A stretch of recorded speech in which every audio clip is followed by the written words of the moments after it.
Today, we're diving into one of the most baffling, chaotic and tightly controlled police investigations Australia has seen in years, the case of Dezi Freeman.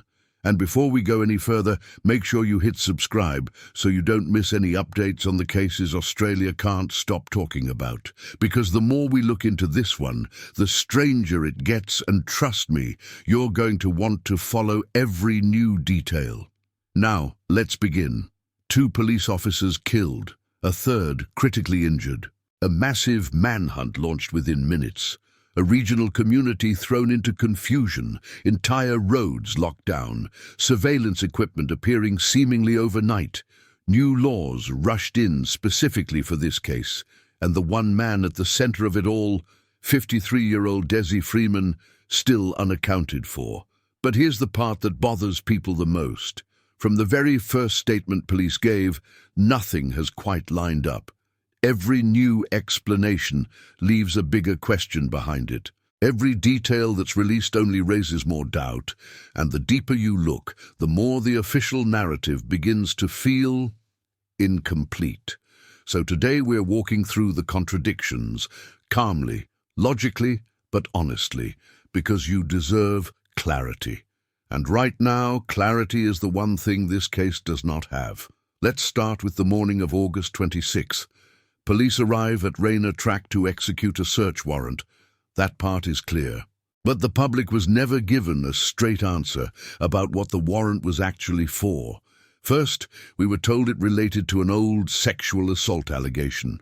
Something about Dezi being naked in a swimming area years earlier, with a girl present who later said she felt uncomfortable. But immediately, people familiar with the story pointed out that this wasn't a violent assault. It was a weird situation, sure, but not the kind of allegation that typically leads to 10 armed officers arriving unannounced years later. Then came the second version, that the warrant was about weapons, illegal possession, firearms, more serious, more urgent, and if true, much more consistent with the large police presence we know was there that morning. But here's the question nobody can answer.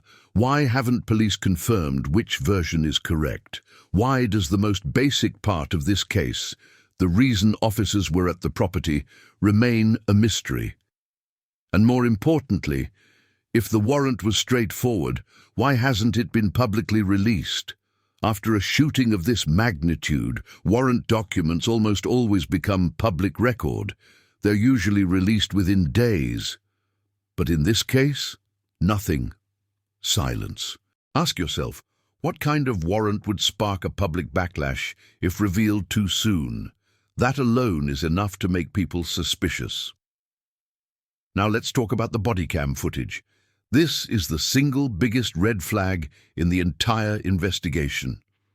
In other high-profile police shootings, including the Wiambilla ambush, the footage was released within a day. That case was active too. The suspects were alive or dead, evidence was still being collected, and yet the footage came out because transparency mattered. But in the Freeman case, not a single frame, not one screenshot, not even a timestamp confirming when the confrontation began. If the footage supported the official version, wouldn't it help police to release it? Wouldn't it shut down speculation instantly? So why keep it hidden? Next are the search. On paper, it looks like one of the most intense manhunts in Victoria's history.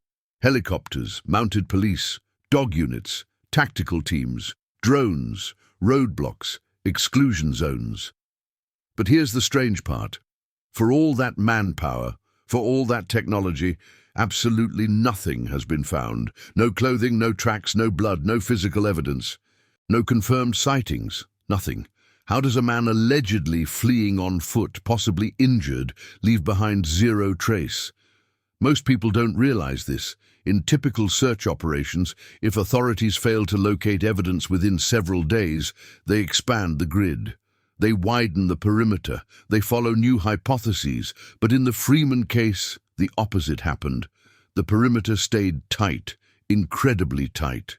Sometimes it widened for a day or two, then shrunk back down, which creates another question. Were police trying to find someone? or trying to protect something. Locals reported an unusual number of surveillance systems around the property. Cameras on trees, motion triggers, solar-powered units. Maybe some of these were installed by the landowners, but people who know the area said many of those systems were new. Who put them there? And when? And why would police need that level of monitoring on a simple warrant visit? This brings us to another massive inconsistency: the initial explanation for why police were there. Officials claimed it was a standard attendance, nothing unusual, just officers speaking with Dezi about a past matter. But if that were true, why were so many officers present? Why armed? Why tactically arranged? Why did they come prepared for a confrontation? Because the scale does not match the stated purpose. Which leads us to the next question: what risk did police anticipate that morning? And why wasn't that risk communicated to the public? When two officers die in the line of duty, the truth matters. Accuracy matters.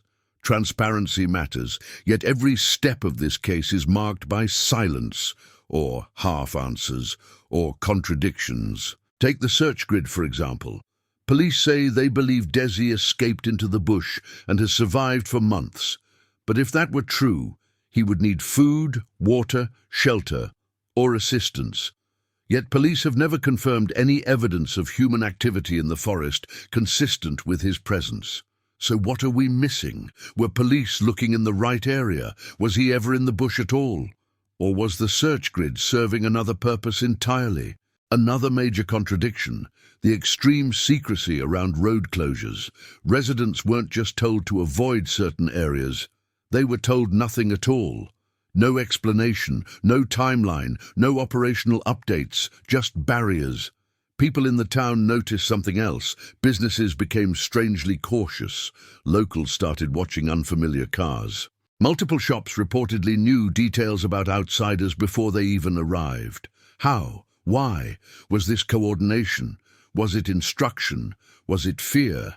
And why did the entire region suddenly feel like it was under surveillance? Here's a clever question for you. If police believe one man is hiding in the bush, why monitor the town so heavily? That doesn't match the stated threat. Let's go back to the alleged sexual assault. If that was the reason for the warrant, why execute it years later? Why choose that exact week? Why deploy a large team? Why the urgency?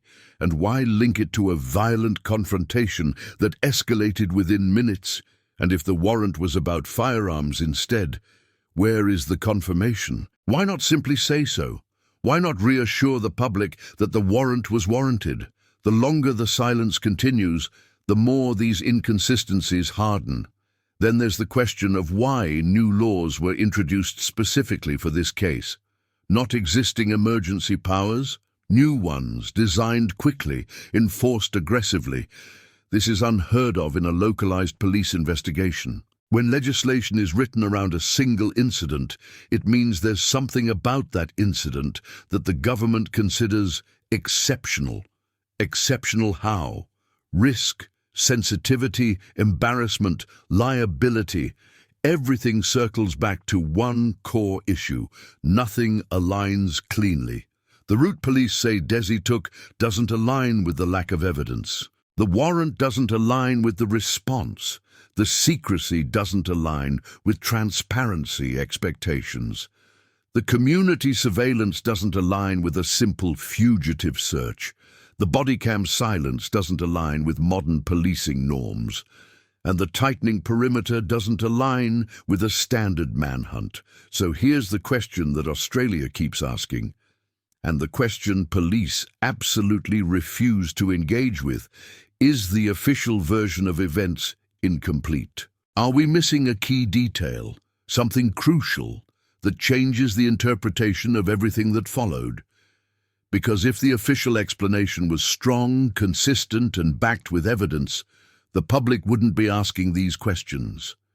But every unanswered question widens the gap between the police narrative and public trust. And until someone fills that gap with real information, the speculation isn't going away. So I'll leave you with this. If every piece of the story fits, except the pieces police won't release.